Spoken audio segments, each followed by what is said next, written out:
નમસ્કાર મિત્રો, good morning. આશા રાખું છું બધા મજામાં હશો. તો મિત્રો, આજે એક વાત કરીએ આપણે. વાત એ કરવાની છે મિત્રો કે બધામાં વરસાદ પડ્યો હે જોરદારનો. વાપી, વલસાડ, અમદાવાદ, સુરત બધામાં જળબંબાકાર. બિચારા કોઈ ગરીબ માણસોના ઝૂંપડા પડી ગયા, બધાના ઘરમાં પાણી કરી ગયા. હવે એ બધો વરસાદ છે ને, આ બધું જે આ રેડ એલર્ટ વાળો છે ને, આવા બધું હોય ને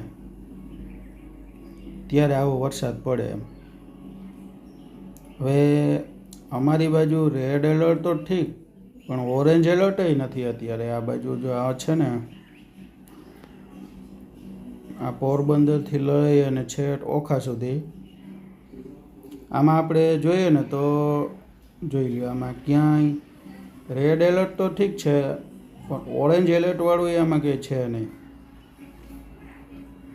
હવે સારું એમ થાય કે આ વરસાદ આવશે કે નહીં આવે, આમ નામ જાહે આ બધું, કે સિસ્ટમમાં તો આમ બતાવતું નથી. કોઈને જાણકારી હોય તો પ્લીઝ કોમેન્ટ કરજો કે વરસાદ આમાં થશે કે નહીં થાય. જો આ સિસ્ટમ આ બાજુ આ છે ને, વેરાવળથી લઈ અને ઓખા સુધીના આ જે પટ્ટી છે, આ પટ્ટીમાં ક્યાંય વરસાદ સિસ્ટમમાંય નથી બતાવતું. આ બધું જો અમદાવાદમાં ને એ બાજુ આ બધામાં રેડ એલર્ટ. સુરત, અમદાવાદ દર વખતે એમ જ છે. આ પહેલો રાઉન્ડ હતો એમ જ ગયો તો વધારે, અને આ બીજો રાઉન્ડ આવ્યો ને એ પણ એમ જ ગયો. થયો વરસાદ, છાંટા કોક કોક કોક કોક છાંટા આવ્યા છે.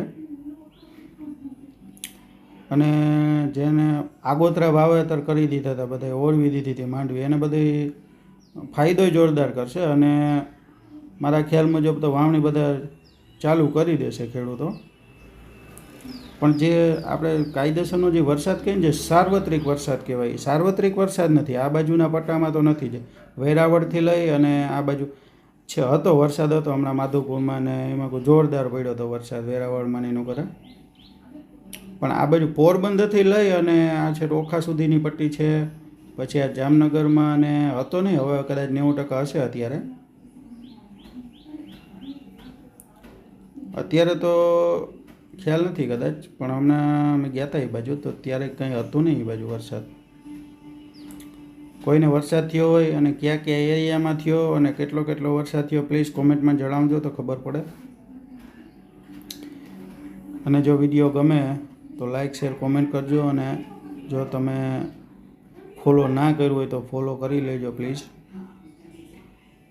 ચલો ત્યારે, આભાર.